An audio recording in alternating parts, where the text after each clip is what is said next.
komentu shumë këtë javë kjo kafazi i Ilir Metës, madje një pjesë e mirë e medias ndjen keqardhje edhe nga analistët si e mbajtën kafazi. Unë s'kam asnjë problemi me ndjeshmëri ndaj politikës e cila i braktisi gjithë shqiptarët në kafaz. Domethënë, po të më shohësh mua dhe Ilir Metën këtë logjik, unë nuk kam asnjë lloj ndjeshmërie pse Ilir Meta është kafaz. Sepse Ilir Meta ka bërë çmos që shqiptarët janë kafaz. Para ti. A diti në histori që presidenti i Republikës ka ngritë çështën e kafazëve kur ishte president i Republikës? Jo, apo ja. E njëjta gjë me Erion Velin. Mero bazë fletkun kafazit sepse është Erion Velia mbrapa në kafaz. Tash ta shpjegoj pak.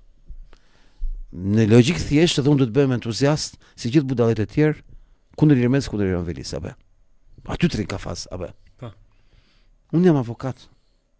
Dhe kam tru më shumë se sa populli kur vjen puna ke kafazi. Prandaj të pyeta për ligjin. Do thot, unë di një gjë. Kur fusin protestuesit kafaz, asnjë s'e reagonte përveç nesh. Këta gjithë që flasin sot për kafaza kanë heshtur për protestuesit. Ne kena fol. Ku sekreti? Sekreti është që nuk e rrun njëri për popullin e thjesht ku është kafaz. Por duhet dim që Erion Velia dhe Ilir Meta kanë pazar. Kanë pazar Erion Velia të vetët, Ilir Meta të vetët, kanë mediat, kanë lidhjet e tyre. A ka ditë më të rëndësishme për të shpëtuar protestuesit nga kafazet? Pra unë e shoh strategjikisht që ky është moment që duhet të fol kundër kafazit. Pse? Sepse me gjas janë kushtet që të heqim kafazet, se janë prek interesat atyre plerave që kanë prodhuar kafazet. E kuptove logjikën. Pra këta që prodhuan kafazin për të futur popullin brenda, sot janë të shqetësuar nga kafazi. Si karavet. Unë mendoj që ky është çasti që ne të kemi armët për të hequr kafazin. E kuptove logjikën. Po se heqim dot, sepse populli ka hëngur karremin dhe është pro kafazit nga që urren Ilir Meta dhe Erion Veli. Pa ditur që des do përfundoj vetë kafaz. Teoria ime është shumë e thjeshtë. Hajtë përdorim këtë moment. Unë jam me teorinë në këtë moment që janë prekur interesat e plerave që kanë prodhuar kafaz, ne mund të luftojmë kundër kafazëve, sepse ekziston. Me goditje, po ke dalë pak a shumë në të njëjtë përgjigje që kanë ata, po ata kanë për keqardhje, ti si ke për keqardhje. Ti thua që unë do të shpëtoj protestuesit, popullin. Në kafaz duhet futet vetëm një njeri i rrezikshëm që cënon zhvillimin e një gjyqi. Asgjë tjetër, askush tjetër. Një person që mund të rratiset, një person që Veli është shqetësuar që kishte shku policia duke sallë operimin, ç'është ishte? Që kur do bën atë gjë me ashtu gjëja nga mbrapa. Po vari, dëgjoj. Kur më pyesin më për Erion Velin, them kush është ky? Sinqerisht, ha. Është kryebashkiaku i kryeqytetit. Erdhi dita, kam 20 vjet që e pres këtë ditë. Erdhi dita. Them kush është ky? Po ke kjo gara e modhe, ke PD-ja. Cila garë? Meremja. Çe kishte? Meremja, ku çe ishte? Po është fytyrë. Si dash Nordigo. Dgjoj, është fytyra e duhur, Meremja, që ne ndërtojmë një koncept me fjalën Mereme për të zbërthyer PD-n, shumë thjesht. Çfarë është PD-ja?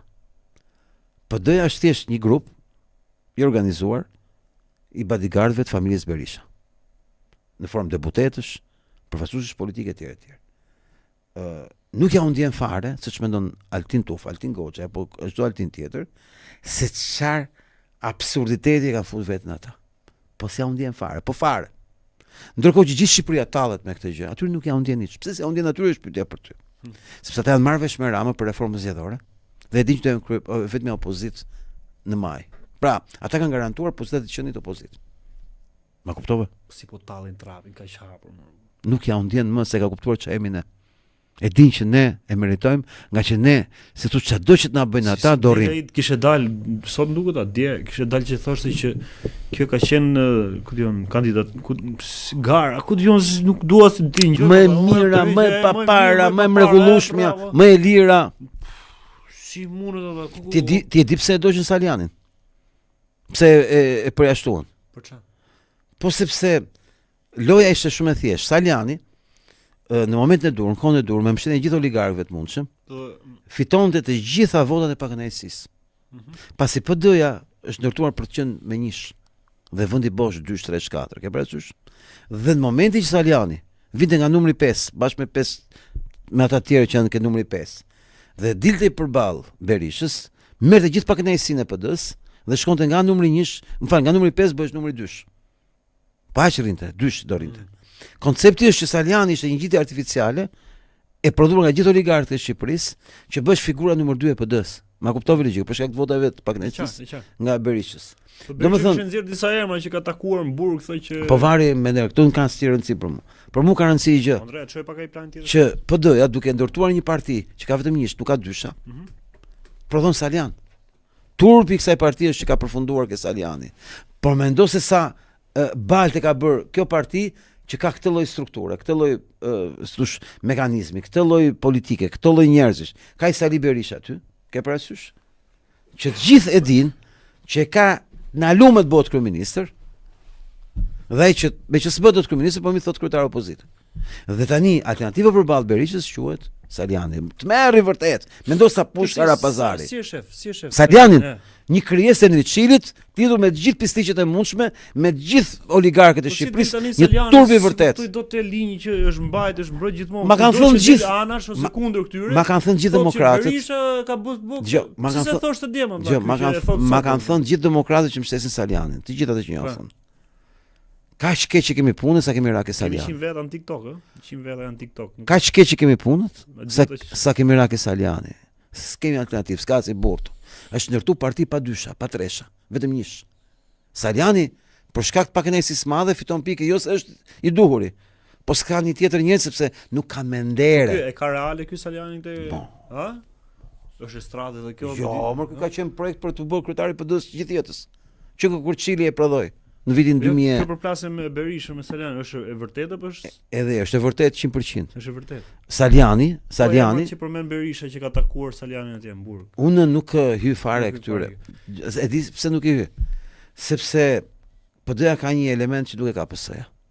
Më dëgjoj me shumë vëmendje. Para pak javësh kur do bësh zgjedhjet në Partinë Demokratike, PD-ja përzuri një 7 veta nga PD-ja e Durrësit. Sepse u bët me Salianin. Po përzuri njerëz që kishin ndërtuar PD në historinë e PD-s Durrës. Nuk përzuri njerëz kot. Njëri prej tyre ishte ke plazhi, mbulonte plazhin. Unë për shkak se rrin plazh çdo verë prej kush e di sa vjetësh, thosh kam kryer njohje ke lagja, kupton?